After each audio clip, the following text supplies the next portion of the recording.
So just to give a little introduction, I was first introduced to our speaker through our Quorum Champions program. And after a quick call, I was blown away by their strategic use of Quorum. And while our speaker could give a presentation on a myriad of public affairs topics, I was actually asking if he had any more webinars in him right before this, including like rapid response to legislation or advanced issue tracking. We thought a great starting point would be their use of legislative scorecards. To meet our speaker, today we are joined by Ryan Jane. He is the Senior Policy Counsel with Freedom from Religion Foundation. And the foundation, much like Ryan, has an extensive legal background, but their reach and expertise go much farther than the courtroom. Ryan is what I would call a quorum power user, and he knows more about the platform than almost anyone. And Ryan's small team has used Quorum to track over 1,600 bills this session, including federal bills and bills across all 50 states. So today, he's going to walk us through Freedom from Religion Foundation's legislative scorecards and how they're used by the organization. So welcome, Ryan. Thanks, Darren. Yeah, that was a great little intro. So you're absolutely right. We are very busy with Quorum. I've been a Quorum user since 2019 and was very taken initially by just like all the horsepower. I was actually a little bit overwhelmed when I first saw Quorum because there's so many options. But once I played around with it a while, got comfortable, and have been very happy with the way that it's helped us to organize things and also to do fun tools like the legislative scorecard that we're talking about today. So for those who haven't heard of the Freedom from Religion Foundation, or FFRF, we're most well known for our legal advocacy. For example, people may have seen that there was this recent law passed in Louisiana putting 10 commandments up in every public school classroom. So we filed a lawsuit challenging that yesterday. We're also involved in an Oklahoma case where a Catholic school wanted to also be a public charter school, and the state Supreme Court put a stop to that recently. We have more than 50,000 advocates that we use through Quorum, or we contact and mobilize through Quorum. And as Darren mentioned, we tracked more than 1,600 bills this session. So my plan today is to introduce all of you to the scorecard that we use, talk about how it works, how we use it, and then to show how it works in detail so that those of you who are in Quorum and are curious about setting this up yourself, I can show you exactly how it works and how you can get it going. So I'm going to share my screen and show we have two Quorum-powered sections on our website. The first one is a action center. So this is what you're going to see pop up first.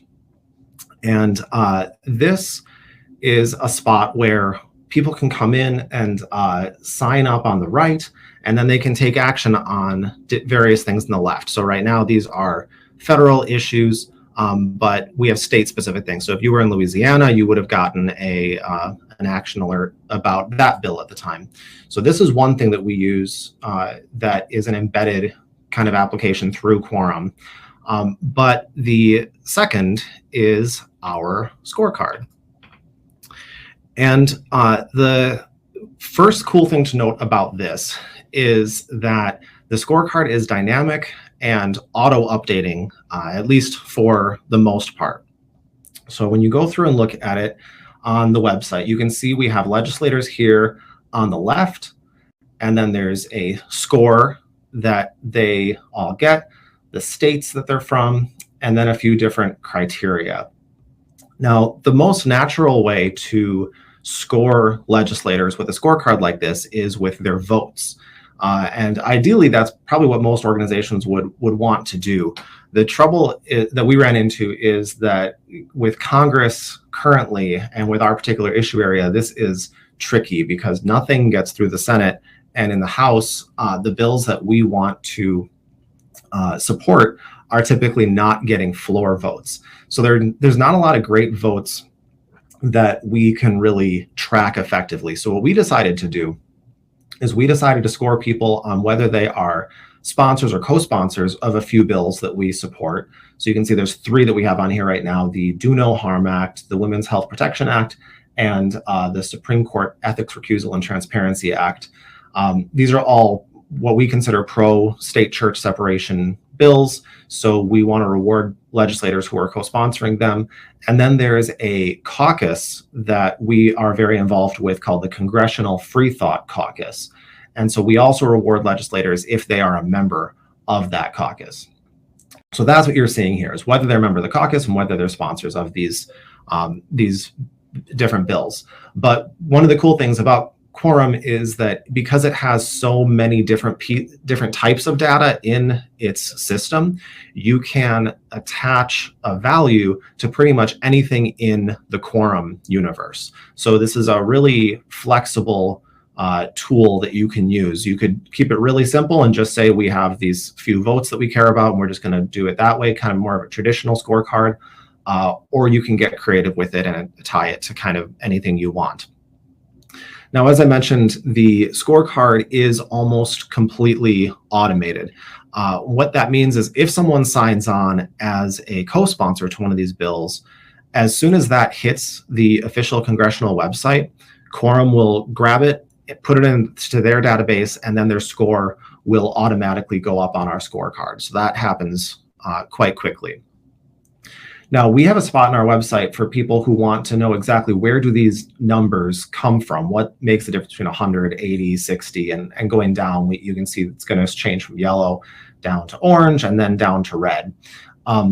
So when people are wondering why are the numbers what they are, we have a spot on our website that has an explanation of the scorecard calculations. So where we landed, and people can ask if you want to know why we ended up the way we did, and we're discussing what we're going to do, make changes for next session. But where we landed for this session was we gave people 40% of a boost if they're a member of the Congressional Free Thought Caucus, and then 20% if they sponsor any of the 3 bills that we flagged. And then we give these ranges so you can see where you get the different colors, the different levels of support. Now, there's also a mode we have where you can view it in a full browser. So this is where I'm going to go to show some of the more detailed explanations of what's going on here, so you can just see things a little bit better of what you can do with the scorecard. One thing that you can do is, obviously there are, with 437 representatives, it's a little bit overwhelming. You might be looking for someone in particular. So for example, I'm in Madison, Wisconsin. My representative is Mark Pocan. So I can quickly search for him and see, sure enough, we love Mark. He's great. So easy to find a particular person with a search bar on the top. Now, a lot of people, what they want to do is they want to see everyone in their state. And this was slightly trickier because if you search, for instance, let's say we want to find all the representatives in Florida. If you type in Florida, that doesn't work at all because literally that text is not in someone's name. FL does work, but the problem you might predict is, in addition to Florida people, you get Lizzie Fletcher and Mike Flood, anyone who has FL in their name. So this is a little bit annoying. So what we came up with as a solution is this state abbreviation column. So inside here, you can filter for the state abbreviation and get your set of Florida reps really quickly like that. So the other thing that you can do in terms of navigating this scorecard is you can also filter by the sponsors of these different bills.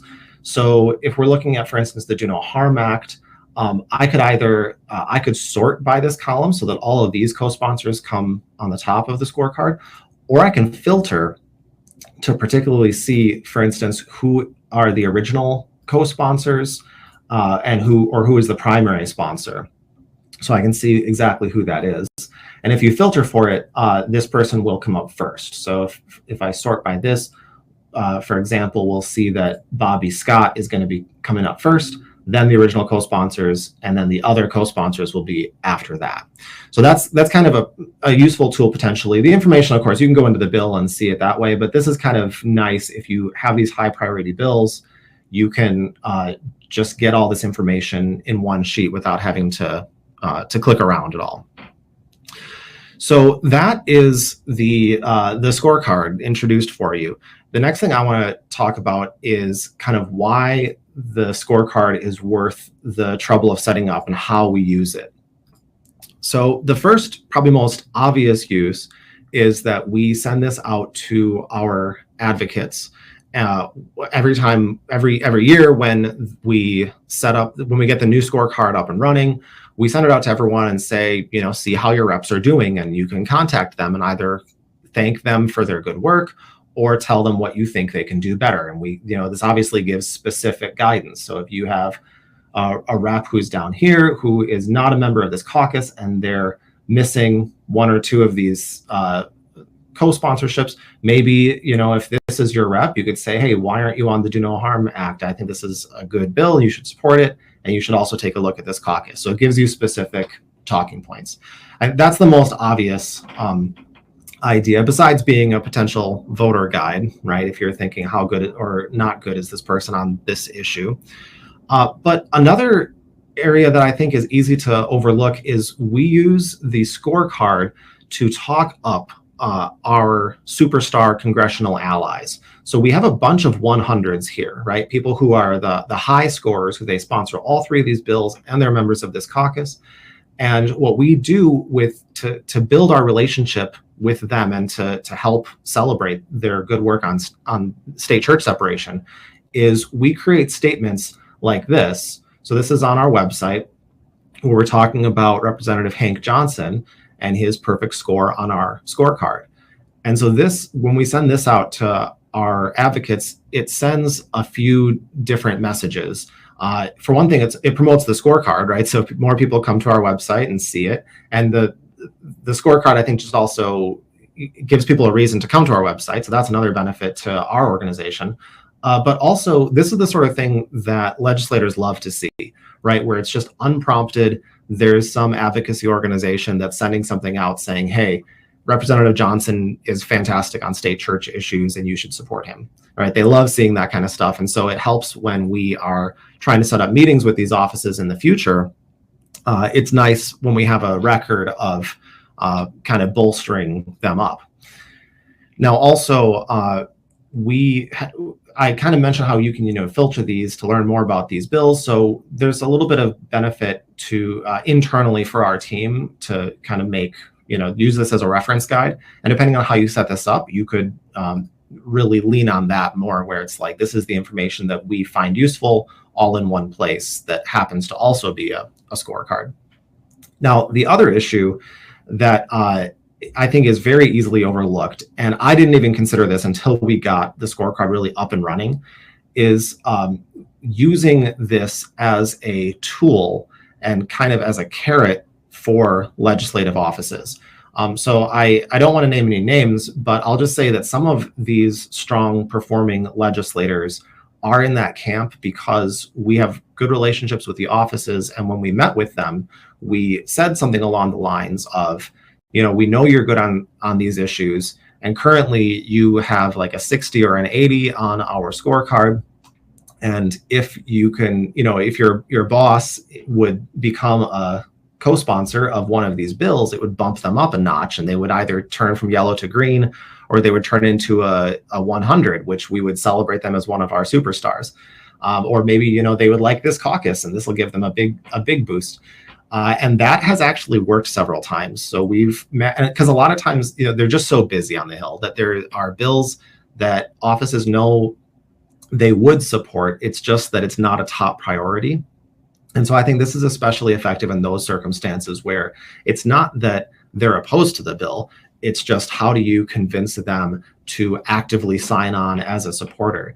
And so we've actually found success in several instances, convincing offices to sign on or to join the Free Thought Caucus. So that is the picture of the scorecard, how we use it, why I think it's worth your time. Might be a good chance to think about if you have any questions at this point, because I'm going to shift gears now and really dive in a little bit more. What I'm going to do is switch to a view of the scorecard that is kind of the under the hood view. So this is the public facing view that you're seeing right now, that if you go to our website, this is what you see. But what I'm going to show you next is what I can see and how I built the scorecard, and what all goes into it, how it works. Now, if you want to do it yourself, the good news is Quorum has guides on this, and I did not come up with this myself. I started with these 3 Quorum guides. So this, for instance, is the basic one. It just says use Sheets to create a basic legislative scorecard, and it's really it's exactly what I needed. This is like an idiot-proof step-by-step guide, just like a 10-step process with pictures and arrows showing you exactly how to go about setting this up. And then there's a couple slightly more advanced guides to talk about how you can create scores and do a couple, just more advanced tasks with it. So that's a starting point. And then what I did, once I got in and got our particular scorecard up and running, I created a how our scorecard works guide, which again, if people have questions about this, I'd be happy to discuss it or share details. But you can see this is like really in depth, that is also designed to be a step-by-step guide for people who are not super familiar with Quorum, but they dive in and they're like, okay, I want to add a new vote to the scorecard or just make some kind of tweak to it. What do I need to do? And so this is just a step-by-step by here are all the buttons you click to make that happen. So here is what the scorecard looks inside Quorum under the hood. And the first thing you'll see, at first glance might look the same, but the big change is that now you can scroll this way and there are way more columns. And most of these are hidden from public view because they have to do with the calculations and the math going on behind the scenes. Now, one thing that we have on here that I added, and I learned this after some frustrations, I figured out that this was a good little tip to fix some immediate problems. I added this hand of God column. So what this is this is just directly tied to the percent score. So if there's anything funny going on and someone's score is wrong, I can just dive in here and give people points or take points away as needed. So if the usual example of this would be if we found out that this rep joined the Congressional Free Thought Caucus, we might get that news, but it's going to be a couple weeks before that update actually makes its way onto Quorum, which is not Quorum's fault. It's just that the congressional website is slow to update, so the data just isn't there to grab.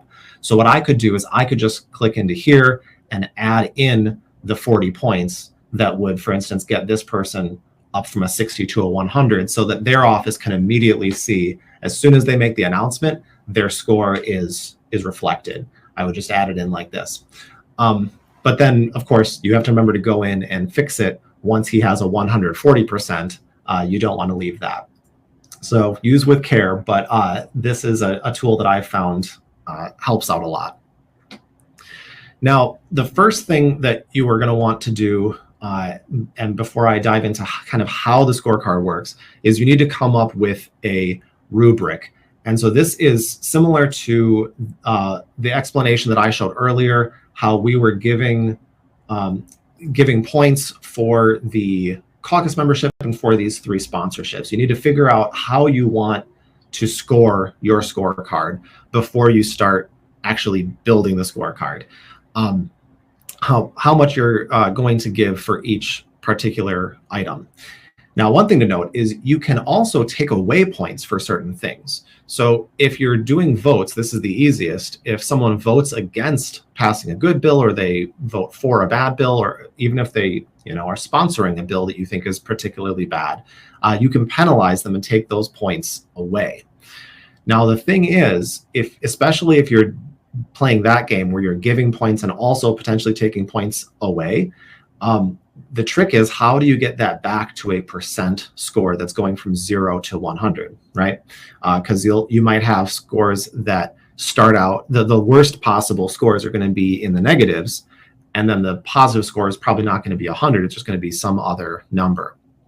So let's take a look at the math behind getting people to a percentage score. And I wrote out a little example here. And for anyone who is just not interested in the math, I promise I'll make this quick, but I just want to give a quick explanation for people to see how this works just on a logical level, because then I can show you how it works on the sheet.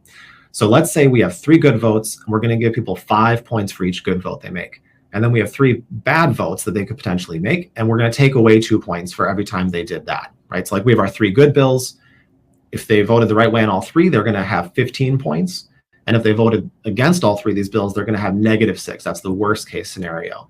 And one advantage of doing this, by the way, is you would not be penalizing as severely people who are either absent for a vote, or there are non-voting members of Congress, right? So people like Eleanor Holmes Norton is a state church advocate who doesn't vote on things. So if you're measuring things by votes, she's not going to get any of these 5 points. There's another fix to that I have come up with, but this way it allows you to put the people who are actively opposing good bills at the very bottom of your sheet. So what you do is, the first thing you do is you see your range is -6 to 15. You want to bring this -6 up to 0. So you add 6 to everything. So this adds 6 to the raw score. So now the range goes from 0 to 21, right? Because people from 15 go up to 21. Then you turn it into a decimal. So you divide that number 21 by 21. So now everyone's going to have a score between 0 and 1. And then you turn it into a percentage by multiplying by 100. Okay, so now the score is going to go from 0 to 100. And this is the public-facing final score we are looking for. Now, to set this up in the sheets is done by using a lot of different columns. And this, for people who are used to working in Excel, for instance, this is going to seem a little bit ridiculous. And I will say this is an area that I have recommended they work on tweaking this tool a little bit to make it a little bit more user-friendly. This is a really powerful tool, but there are a few funny things about it. And this is one that, if you look starting with 14, I'm going to have a whole long list of columns that are just numbers, and it's the same number going all the way down. The reason is that when we're doing this math, we can't just take a score and multiply it by a particular number very easily. What you have to do is you have to multiply this column by a different column. So if we have this, 15 number, which is the maximum number, everyone has to have a 15 column, and then you can multiply by that, if that makes sense. So these numbers are all, this is like a mess that's all going to stay under the hood, will not be public facing. But the way that you do this it is actually pretty intuitive, though, once you learn it. So you just click New Column, and you'll see all these options. And for those of you who are not familiar with Quorum, this gives you a little glimpse into how flexible and how powerful this is. Just like, look at all this stuff that you can add to this. And so one of the types of fields you can add, it says blank fields, lists, and math. So this is what's going to make all of this work. You can just do custom number and then add in, in our case, our new number was 21 as a max. So we would just add it in like this. And this is going to add a column that's 21 for everybody all the way down. And then we'd be able to use that. But I'll cancel this for now because the sheet is messy enough as it is. And note that you can use all these different tools in a lot of really creative ways. So I'm going to show an example of how this works with our scorecard. I mentioned how we give people scores for being a member, for sponsoring these 3 pieces of legislation. And the way that we do that is we have a column that's number of times sponsored and co-sponsored. And so if you scroll down here, you'll see it goes from 0 to 3. Now, the question is, how do you get Quorum to pull up this number? And the answer is, Quorum has all these different tools you can see on the left side of my screen. And one of them, it says, is issue management. So you can set up different issues that you care about. We have a ton of these that we've set up for all the different kind of sub issues within state church separation. And you can use that to have the data pull here. So I'm going to show you really quick how that works. So if we were to build a new column, what we would do is we would click on legislation first of all. So we're looking at bills. And then we would click on bill. And then there's this number of times sponsored and co-sponsored button. So this is going to count for each legislator. How many times have they sponsored or co-sponsored a particular selection of bills? Then we click here to pick to look at what bills we're looking at. And again, everything is here on the left. We go to issues. And here we have an issue we've set up that's just called House Scorecard Bill. And this, even though it might seem really complicated, especially if this is the first time you're seeing this, it's really not that bad. And what's cool about it is that this is what makes it auto-updating. So when we have these 3 bills that inside the quorum universe, I've tagged these as having this issue area called House Scorecard Bill. And if we want to add a 4th bill, all I have to do is tag that bill with this issue area.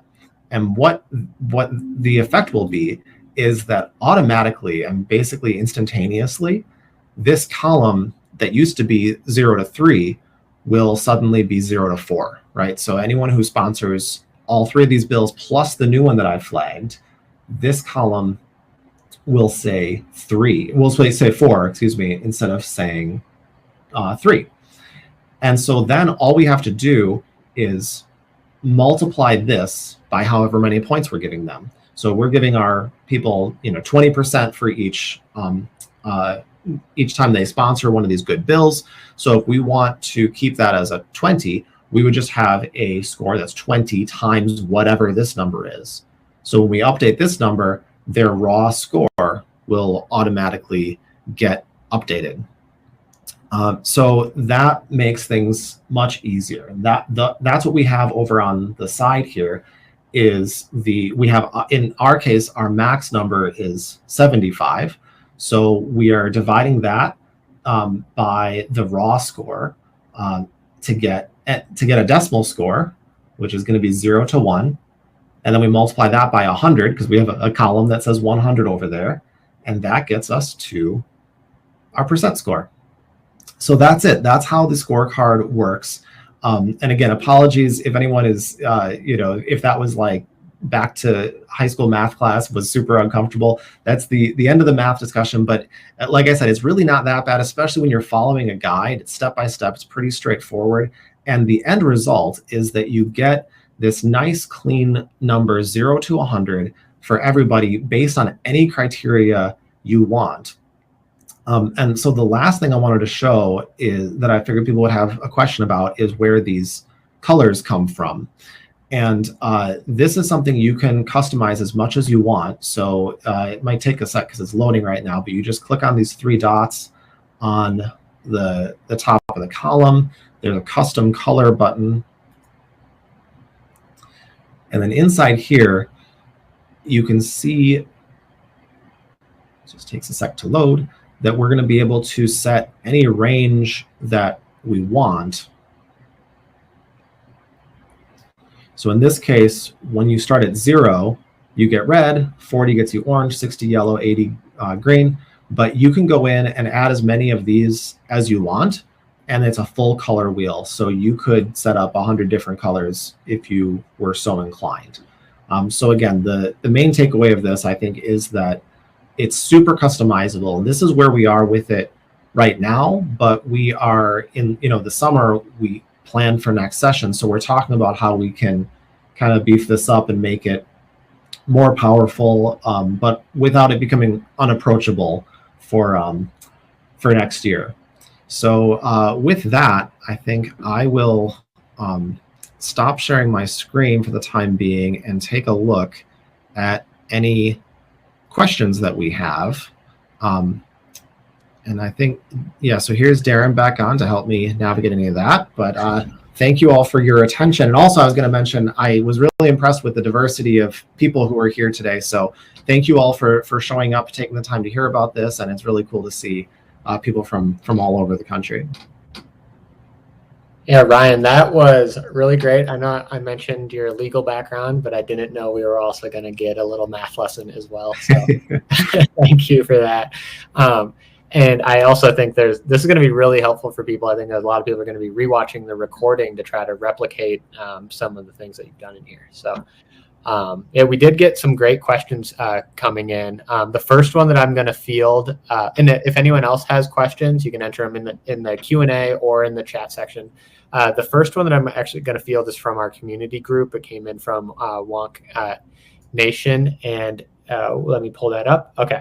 The question said, we are currently building scorecards based on votes, but as you mentioned, that can be tough. Outside of caucus memberships and bill sponsorships, were there any other data points that you considered for your scorecard? Yeah, that's a really good question. So we were thinking about some other points that have their own challenges, but things you could consider. And basically, you can go through the quorum list of all the different types of data and think, is there some way we could use each of these? So one example was when a new bill comes out, a lot of times there will be like press releases that legislators put out, and they will mention supporting organizations. So we love to incentivize them to include us, obviously, in that. So if they say, FFRF has this to say about this bill. So we were thinking about giving people bonus points for things like that. The trouble is that is the sort of thing that you can't give to, when you start giving out bonus points, you can't have a whole bunch of people who all have a perfect score anymore. So you're kind of giving that up. You're changing where the maximum could possibly be. But that's one example. And then also the people who have spoken on social media about your issue. So we use Quorum to give us alerts when people use a term like state church separation on social media or in their press releases, their fundraising. We get an alert and we can see it. And so I can tag someone as saying, this is a legislator who not only supports these bills, but they've spoken in favor of our issues. And so I can label them that way. You can do it as either just saying they're a supporter, or you could make a issue area, and then you could give them points for being in that camp. So you'd have to figure out the specifics of how you want to do that. But those are the other things that we considered. Another question that came in from Joshua. Joshua asked, do you find that using legislative scorecards is useful internally, or is it primary purpose for outside individuals? I would say the primary purpose is outside, but it is useful as a first step. If there's a member of Congress who I've never heard of before, I would pop over to the scorecard and just see where they are. And that gives me a quick at a glimpse view of where are they on our issues. Unfortunately, with this particular issue, there is a lot of crossover with partisanship. So for us, it's a little bit less useful, where seeing what party they are, unfortunately, usually answers that question for us. But especially if that's not the case in your issue area, I think it could be very useful internally if you have a whole list of different areas that are not always part of the platform of a particular political party. I think it could be really useful to see where they are on these particular bills. Plus, you can do what I showed toward the beginning, where you can go through and see on the bill who's the original sponsor, who are the primary sponsor, that kind of stuff. Seeing that all in one place, I think is useful, as opposed to having to click into the bill and find that information. It's just more clicks to do it that way. Right, and you also mentioned one other way that you could use it internally. I think you used the term "dangling a carrot." Like if your team of lobbyists or who's ever meeting with individuals could also use it as well, I imagine. Definitely, yeah. I highly recommend doing that. I think that's a really underrated use of this. Next question is from Aiden, and Aiden asked if you could make a scorecard with bills, and if so, could you add the AI description to each bill? I assume they're asking if you could make some sort of like scoring system on if a bill aligns with the organization. Yeah, it's a great question, and so the short answer I think is yes. And as I'm talking, I'm actually going to see, and I could reshare my screen really quick if I can pull this up, but I can give an example of what we've built for tracking bills is it's not a scorecard per se, but what it is, so I'll just pull up this one as an example and share my screen again really quick, is it's a sheet that has all the bills, and it gives a quick rundown of whether the bill is good or bad and other details that might be useful. So in this case, these are bills specific to New York that we are tracking. And so you can guess, as I mentioned, 1,600 bills total. So in a state like New York, there's going to be a bunch. But it has stance, support, or oppose. So that's binary, but usually that's all you need. In this case, it has our custom description. So this is our team going in and describing the bills, the status, hearing date, the bill number, and then a link to the bill itself. Adding the AI description as well as the custom description is a really good idea. That is something that I'm just kind of beginning to play with myself. But I think it's a really smart idea, especially if you have a smaller team and you don't have time to go in with all these custom descriptions. It could save you a lot of time. Great. And next one for you, we're just hitting you rapid fire, Ryan, is from Matt. And Matt asked, how would you score a bill that contains some provisions you support, but you don't necessarily support passage of the full bill? So that's tough. I think generally the pragmatic answer is a bill like that is not going to be a prime candidate for a scorecard like this. The only way I could see getting around it would be if you went into like a vote for an amendment. You could tie it to that, because quorum has every particular vote on a bill as a separate data point. So in addition to the final House vote, or floor vote for passage, you could look at in the committee, this amendment that would have made this bill perfect came up, and we want to reward people who voted for that particular vote for this amendment. You could do that. The issue is you're then giving points that are only available to people on that committee. So it screws with your numbers when you're trying to create a scorecard for the entire legislative body. So that's why we decided not to do that. We only included bills that were either clearly good or in other sessions clearly bad that we took points away from. But yeah, I think that's the best solution that I can come up with. Is it's not the best candidate for being a bill on a scorecard. Got it. Now we're getting into some really nitty-gritty questions. So I think you'll be speaking to fellow Quorum Power users on actually implementation details. So this question came, actually, before we get into the next question, I think Molly is going to launch a little poll. So she's asking if you could see yourself using legislative scorecards. So if you want to participate in the poll, navigate over to the poll section there, and we'd love to see what you think. But then getting back to Travis's question, he says, I get why this would be challenging on the back end, but in the public view, is there a way to fold reps and senators into one scorecard, or do they have to live in separate sheets?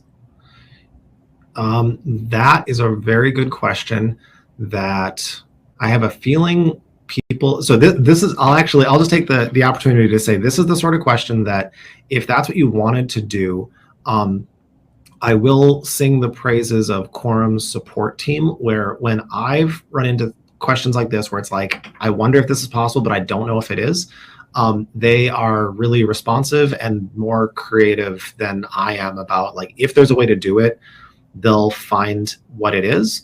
But with that said, there are definitely limitations to the tool. And as I'm thinking about it right now, I think it would be really difficult.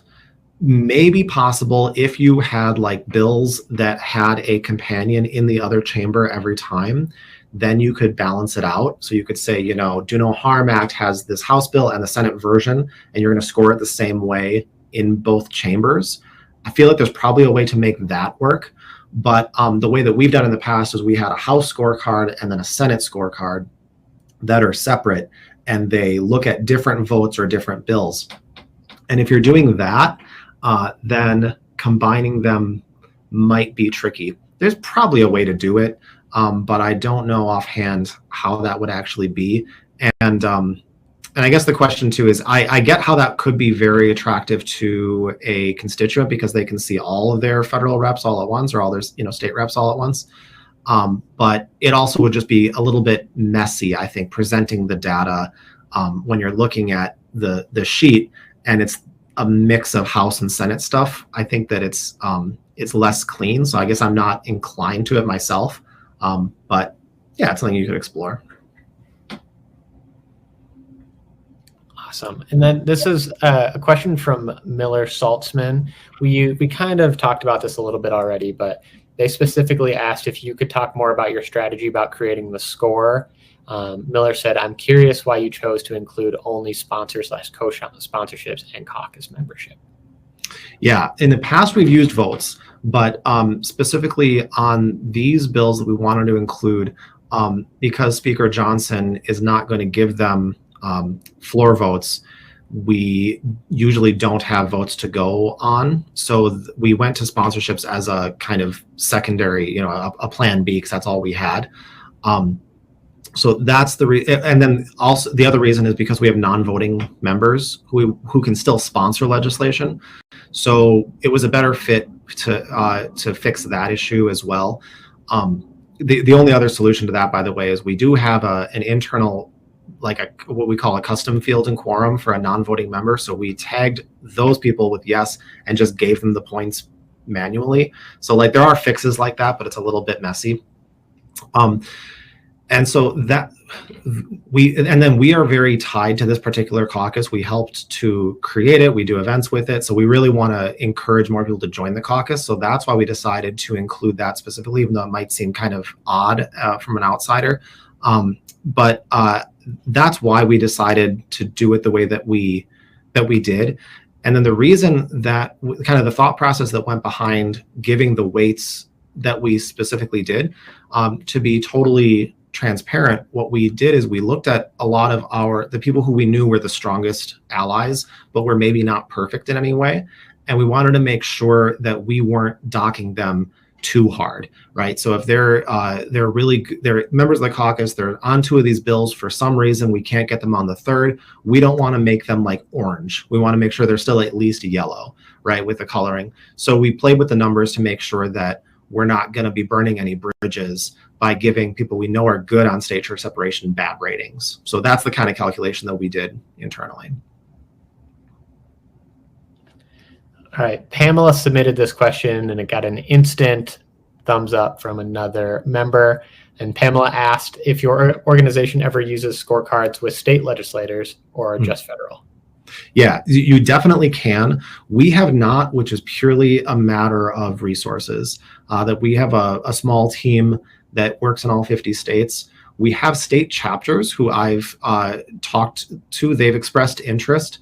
The trouble is it just takes a little while to set up these scorecards, and you have to kind of go through the motions of setting it up.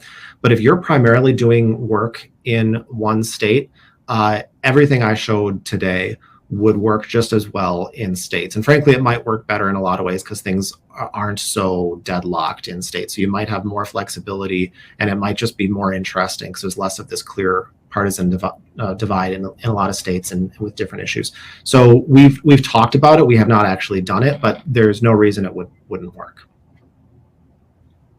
Okay, I'm going to jump to a question from Annalise Tolley, who asked, so they have a situation where they have identified some champions and they want people to contact their staffers.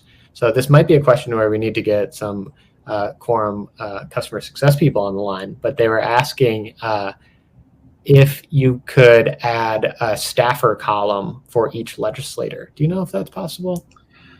I can't say for a fact because we haven't done it, but I will say that information is in Quorum, so I think it should be. You can find staffers' names and contact information, and so I would think that should be possible. You'd have to play around with it to see how exactly that would work. But if nothing else, what you could do is you should be able to click on the legislator you're interested in, and then you can really easily navigate to like their staffer tab or whatever it is to get to that information. But yeah, you'd have to play around with it, but I'm pretty sure the answer is yes, that should be possible. Okay. I'm seeing a few questions that are a lot of interest. Honestly, we're getting questions about things related to bills, which I know you're well versed at, but I'm looking for more questions specifically related to the scorecards. I saw one that I can answer, and I'm going to share my screen again just because it's a super little nitty-gritty thing, but it's an easy one to answer, which is how do you, and I should have shown this, how do you hide the column from it being public facing? So if I go back to the scorecard here, or sorry, where am I? So I think we can go here. There's, at least I'm going to go to classic view. This is what I'm more used to. That when you have this huge list of all these different under the hood columns and you don't want them to be shown to the public, there is just a slider button on the top of each column that says whether it is public facing or not. So hopefully this will just take a sec to load, and I'll show you how on our public facing ones, this is going to be, so it's this button right here. So right on the public facing ones on the left, if I want to hide this, you just click it, it goes to the right, and now this is a hidden column. And that's it. That's all there is to it. All right, so we got another one from Joshua, which I think is an interesting question. And Joshua said that I find some bills are inherently flawed and won't be passed, but people will still add themselves as a sponsor for optics. So I think Joshua's question is, in your opinion, should the passage of bills be incorporated into a score? A lesser score if they don't pass a bill? Another follow-up question is that basically, is it important for people to know whether their legislator is actually pushing the bill to passage? Yeah, I think that's a great question. It's something I haven't done a ton of thought on, but I think to the extent you can dive into that and give your advocates more information about it, you should. In terms of, are they just posturing and this is just for show that they're doing stuff, or are they actually getting results that are moving the needle on our issue? I guess those are the questions you ask while you're creating the rubric, right? When you're deciding what are we going to grade on, that's the time to try to figure out where are the pressure points where, in a perfect world, what would our strongest legislative allies be doing? And we'd say they would be voting for this bill, sponsoring this bill, doing these other things. Whatever those things are, that's what you give points for. So I think that's where you think it through first. And then our approach has been in that separate sheet where we're explaining the details, where the numbers come from. That's where you explain to people why you're giving the scores you are. So that would be the chance to say, the reason we didn't include being a sponsor of this bill or making this particular vote is because we think this is just a messaging bill. It's not consequential, or whatever explanation you might want to give. So hope that answers that. Yeah, that's interesting. We had two questions that aren't specifically related to legislator scorecards, but I think that you'll have a good answer to them. One was asking if, then they're both related, so I'll give them both to you. One was asking if you could send weekly trackers with relevant policy to instead of, basically sending information out to, I'm guessing they're advocates that they're asking for. And then the other question was if you could use some way to track bills to send information to include in your organization's newsletters. So I think both these questions are do you have any recommendations on how you can use a tool like Quorum to inform your advocates about legislation? Absolutely, and this is a big question. So we could do another webinar on this, frankly. But the short answer is that you can use Quorum to set up alerts both for yourself, so that like every morning I'll see if I have a bill marked as high priority. Every morning I'll get an email that says, hey, this bill got a hearing, or it has new sponsors, or whatever it may be.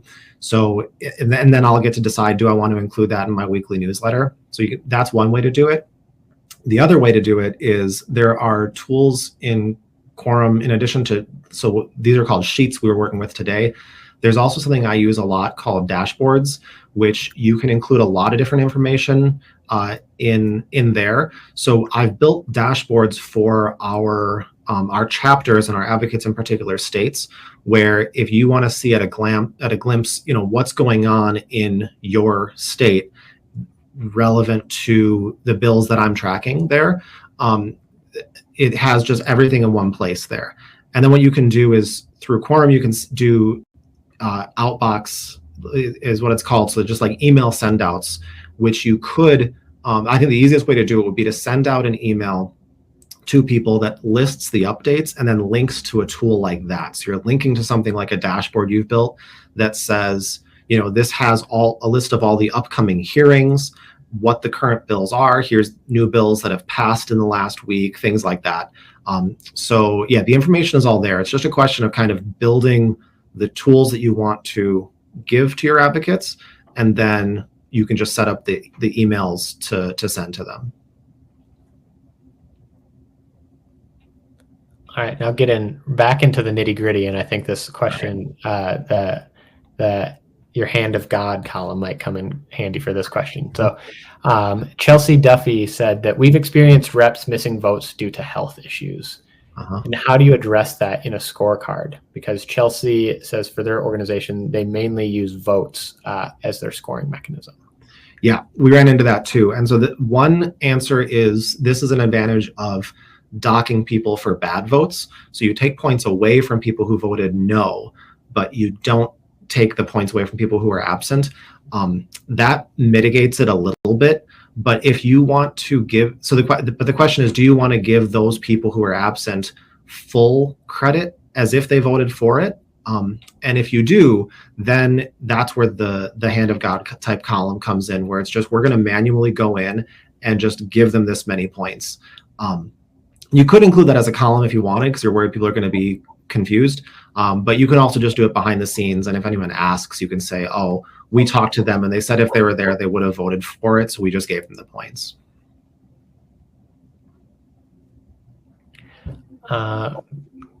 Great. And then we'll try to get to one or two more before we can wrap things up. And one question, I'll just address it. Jessica asked if you could use this for internal use only, and the answer for that is yes. So this is all created in Quorum sheets, so they don't need to be public facing at all if you just want to use a scorecard internally. Another question was if you has your organization ever considered using like amendment votes as a separate column in your scorecard?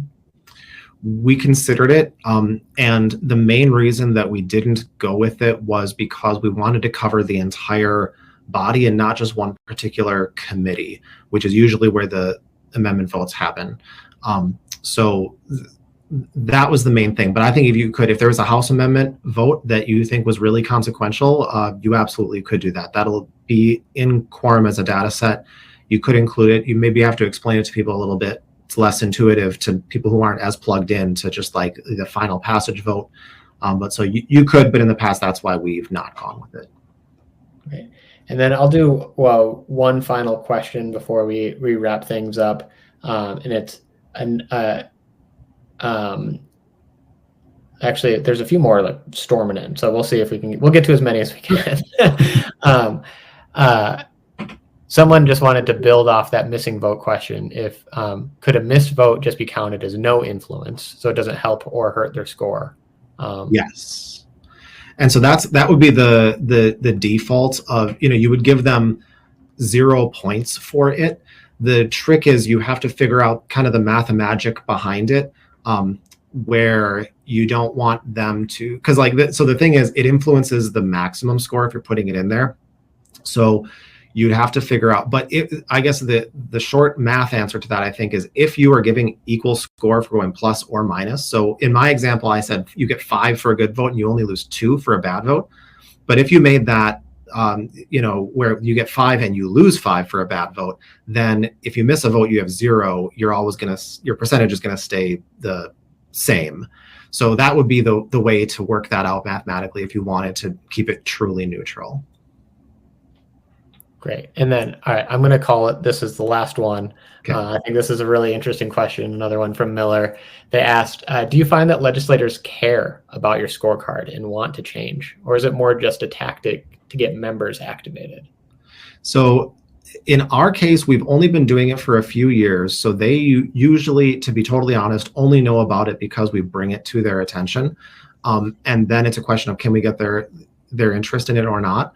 But I think this is part of the reason that it makes sense to kind of get it up and running sooner, do what you can, and then update it every year and keep it going if you have the capacity to do that, because there are other organizations that have had scorecards going for a long time, where I know for a fact legislators do care about those scorecards, where if they get a bad grade from one of these that they know has more influence, they're going to care about that proactively. So that's kind of the end goal, is to get to a point where your scorecard is something that legislators are actively thinking about.